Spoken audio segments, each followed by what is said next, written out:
Oi, gente, tudo bem com vocês? No vídeo de hoje eu vou falar um pouco sobre como é trabalhar num bar aqui na Austrália, servindo bebidas alcoólicas, porque tem algumas regrinhas e tudo isso é importante você saber se você for trabalhar com hospitalidade e for trabalhar servindo bebidas, tá bom? Bora lá. Bom, para contextualizar, eu trabalho numa empresa grande no estádio que tem aqui na cidade e eu fiquei no bar no último final de semana que tiveram alguns jogos de fúri aqui e o meu trabalho era servir bebida alcoólica. Para você trabalhar nesse tipo de tarefa, de função, você precisa ter um certificado que ele se chama RSA, ou em inglês RSA, que significa Responsible Service of Alcohol, que daí seria tipo serviço responsável de bebidas alcoólicas. E basicamente, para você fazer esse curso, eu fiz ele online, né?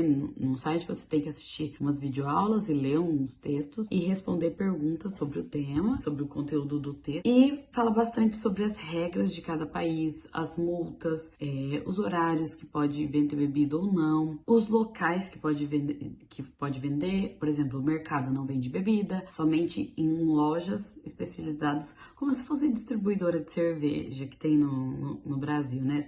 Distribuidora de bebida. Então, só esses lugares podem vender, eles têm que ser licenciados. Quem trabalha lá vendendo também precisa ser licenciado, ter esse certificado. E existem alguns tipos de regras. E nesse trabalho de vender direto para o consumidor, para o consumo imediato, no lugar onde eu estava especificamente, você só pode vender 4 drinks por pessoa.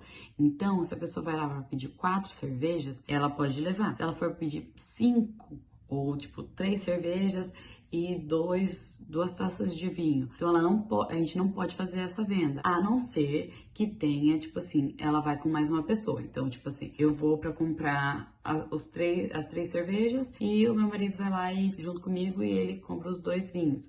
Aí faz a compra até separada para poder fazer essa venda. Outra coisa também que é muito séria é pedir a identidade de pessoas que a gente acredita serem menores de idade. Então, quando eu via que alguém tinha meio que parecia ser um pouco mais novo que eu já pedi o ID e era batata. Eu sempre pegava gente que era, tipo assim, que nasceu entre 2000 e 2004. Meu, gente, 2005 já tem 18 anos. Então, todas essas pessoas, a gente precisa pedir identidade. Aí até um dos supervisores estava falando que estava aparecendo muita gente que tirava print da identidade de alguém e meio que falsificava os dados. E daí a gente tinha que chacoalhar o celular para ver se era um ID verdadeiro ou se era um print. Então tudo isso era muito sério. E aí nesses casos, quando alguém tenta fazer esse tipo de compra ou quando alguém tá com uma identidade que é menor de idade e tudo mais, a gente tem que avisar o supervisor na hora, porque daí o supervisor vai conseguir organizar aquela situação que ultrapassa o que a gente consegue fazer, né? Tipo, a gente não pode entrar em conflito com o cliente. Então, tem isso. Outra coisa também que é proibido, você não pode servir uma pessoa quando ela tá bêbada ou quando ela já tá desorientada. E você tem sempre que recomendar para ela tomar uma água, pra ela sentar um pouco, intervalar, existe essa palavra? Espaçar os intervalos para você servir essa pessoa, porque a gente não pode, se a pessoa tá bêbada, a gente é proibido de vender, tá? Basicamente isso, a gente tem que recusar o serviço pra pessoa, de uma forma educada e tudo mais. E tudo isso nesse certificado é bem explicado. Eu demorei, acho que, eu fiquei um final de semana inteiro pra fazer isso, assim, com calma e tal. Eu até traduzi pra português pra eu poder entender realmente do que falava, porque era muito texto, muito conteúdo. E aí, além disso, para trabalhar no bar, uma coisa que eu não tava esperando e que eu apanhei um pouco no primeiro dia foi saber as marcas das bebidas. Porque, querendo ou não, a gente conhece as cervejas brasileiras, os vinhos brasileiros e os destilados, né? Só que aqui as marcas são diferentes. E no bar que eu tava, não vendia essas marcas mais internacionais, se é que vocês me entendem. Então, as marcas das cervejas eu não conhecia. Então, além disso, de não conhecer as marcas, ainda tinha a galera que falava com um sotaque muito puxado e em inglês. Então, eu tinha que entender realmente o que era cada uma das coisas. E foi difícil para eu pegar o jeito. Mas depois, eu sempre ia apontando no freezer se era cada uma daquelas, ia repetindo com a pessoa para confirmar, mostrava, falava, é isso mesmo. E aí dava tudo certo, assim. E também qualquer coisa, se eu pegasse alguma coisa errada, eu devolvia no freezer e voltava. O que eu achei bom de trabalhar no bar é isso, que a bebida tá pronta e ela é só uma lata. Não é um prato de um restaurante que, tipo, se vai algum ingrediente não tem como tirar, entendeu? Então só devolvia a lata, pegava o que tava certo. E aí tinha algumas marcas que tinham nomes meio parecidos, sabe? E aí, por exemplo, tinha Ginger Beer, que é uma cerveja com gengibre, e tinha Jim Beam, que era tipo um whisky com Coca-Cola, uma coisa assim. E aí, quando a pessoa falava Jim Beam, eu entendia Ginger Beer, aí eu pegava errado. Eu fiz isso muitas vezes. Aí depois eu só devolvia. Então, o que eu servia lá no bar? Tinha dois tipos de chopp. Era um mais amarelinho, outro mais IPA, assim, mais escuro. Tinha... e esse chopp ele tem dois tamanhos. O Imperial, que é o grande, e o Pint, que é o tamanho normal, mas eu sempre ficava large one or large size or medium size. Daí a pessoa falava qual que ela queria. Daí tem ginger beer, tem algumas marcas de cerveja, vinho, espumante, tinha também os drinks na latinha, tinha vodka, gin, whisky, scotch e whisky é a mesma coisa?